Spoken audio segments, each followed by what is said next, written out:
Assalamualaikum. Hai teman-teman, bertemu lagi dengan saya Putri Alifah.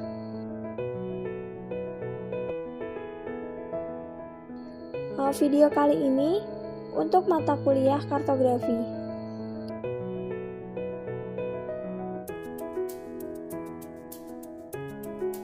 Kali ini kita akan membahas materi ruang lingkup kartografi. Diharapkan setelah teman-teman menyaksikan video ini, teman-teman dapat memahami ruang lingkup kartografi. Oleh karena itu, topik pembahasannya video kali ini adalah yang pertama, pengertian kartografi. Yang kedua, tujuan kartografi. Yang ketiga, proses kartografi. Dan yang keempat, klasifikasi ruang lingkup peta.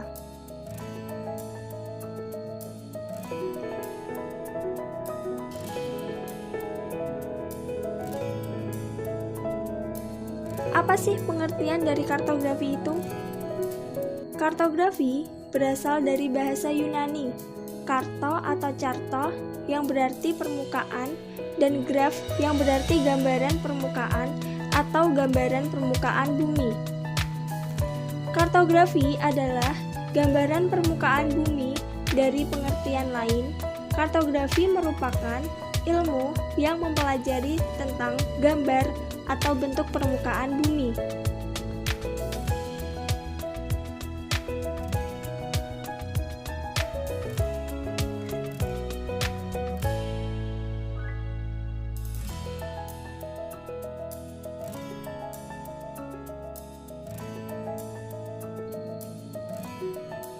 Selanjutnya yaitu tujuan kartografi adalah untuk mengumpulkan dan menganalisa data yang berupa unsur-unsur permukaan bumi.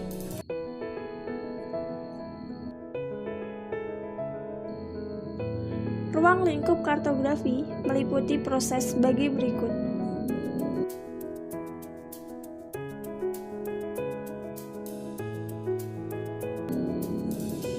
Bisa dilihat bagaimana proses kartografi seperti bagan di atas.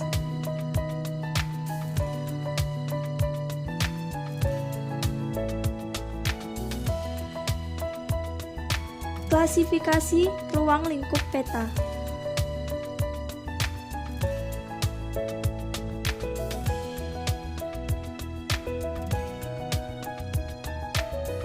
Pengertian peta: suatu gambaran objek tertentu yang dibuat pada bidang yang datar dan digambar berdasarkan perhitungan kebenaran dan ukuran proyeksi kedudukan serta arah mata angin. Peta juga biasa disebut dengan peta garis dan memiliki berbagai jenis-jenis peta.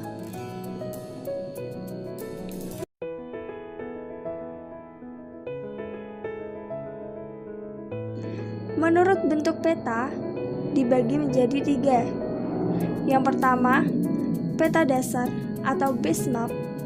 Yang kedua, peta induk atau basic map.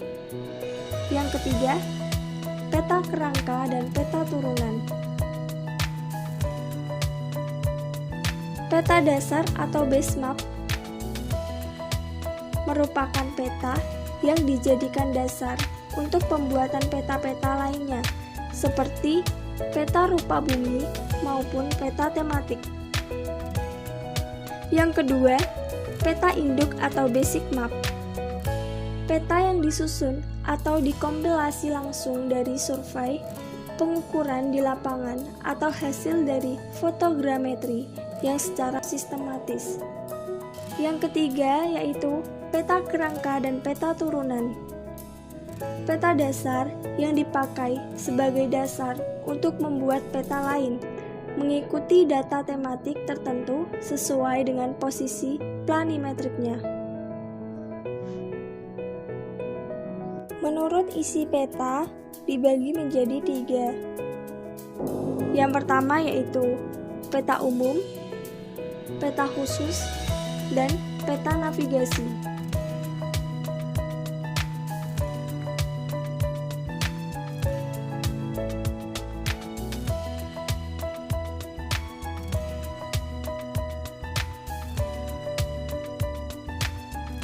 Peta umum menggambarkan permukaan bumi secara umum. Peta ini biasanya disebut dengan peta topografi atau peta rupa bumi.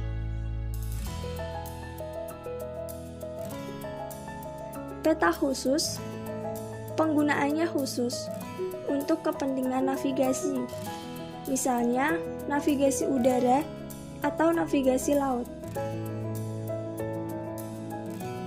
Peta navigasi menggambarkan kenampakan khusus yang ada di permukaan bumi, menggambarkan satu atau beberapa aspek dari gejala di permukaan bumi. Contohnya bisa dilihat di gambar di atas. Selanjutnya adalah fungsi peta. Yang pertama yaitu menunjukkan lokasi suatu tempat atau penampakan alam di permukaan bumi. Yang kedua, memberikan gambaran mengenai luas dan bentuk kenampakan di permukaan bumi. Yang ketiga, menunjukkan ketinggian tempat. Keempat, menentukan arah dan jarak berbagai tempat. Yang kelima, menyajikan persebaran gejala sosial di permukaan bumi. Yang keenam, untuk perencanaan wilayah. Yang ketujuh, adalah untuk kegiatan penelitian.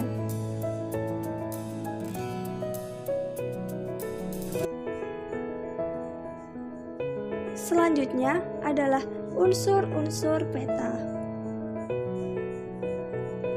Unsur-unsur peta ini dibagi menjadi 10.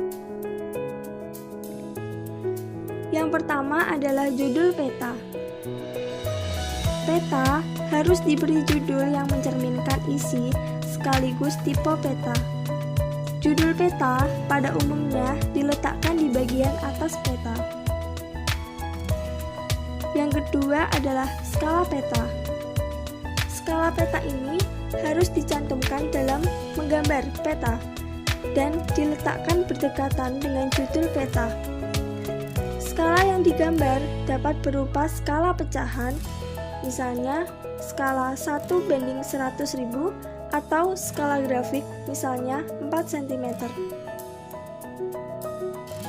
Yang ketiga adalah sumber peta dan tahun pembuatan peta.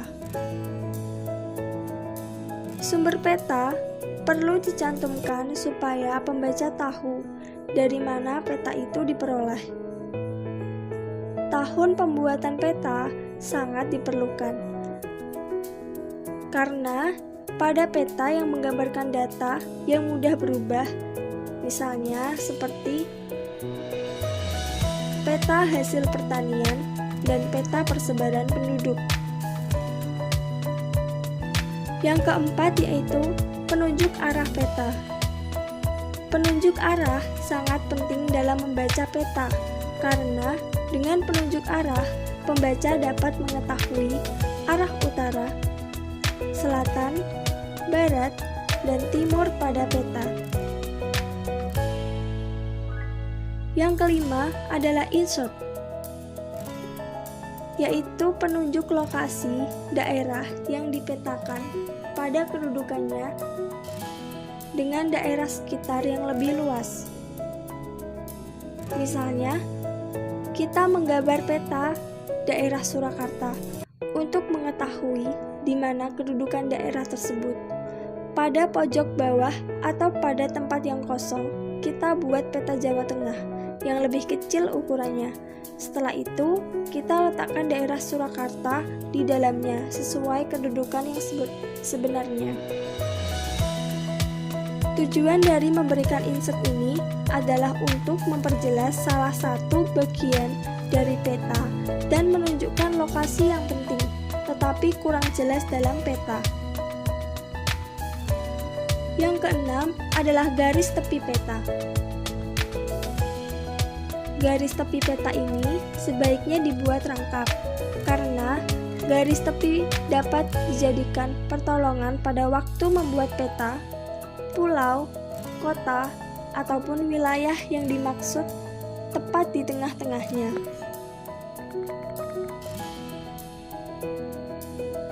Yang ketujuh adalah legenda. Legenda adalah suatu keterangan dan simbol-simbol agar lebih mudah dibaca. Legenda umumnya terletak di sisi kiri atau kanan bagian bawah suatu peta dan sebaiknya di dalam garis tepi peta. Selanjutnya adalah warna peta. Dan nomor 9, garis astronomi. Garis astronomi ini digunakan untuk menentukan lokasi suatu tempat.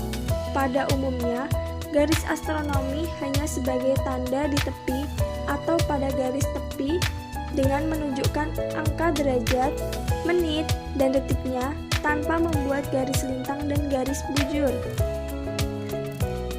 Terakhir adalah penggunaan tulisan pada peta. Ini merupakan contoh gambar letak unsur peta.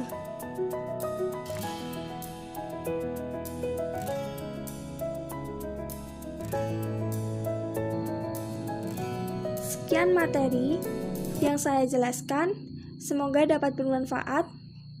Wassalamualaikum warahmatullahi wabarakatuh. Thanks for watching. Jangan lupa like, subscribe, and comment. See you, bye-bye.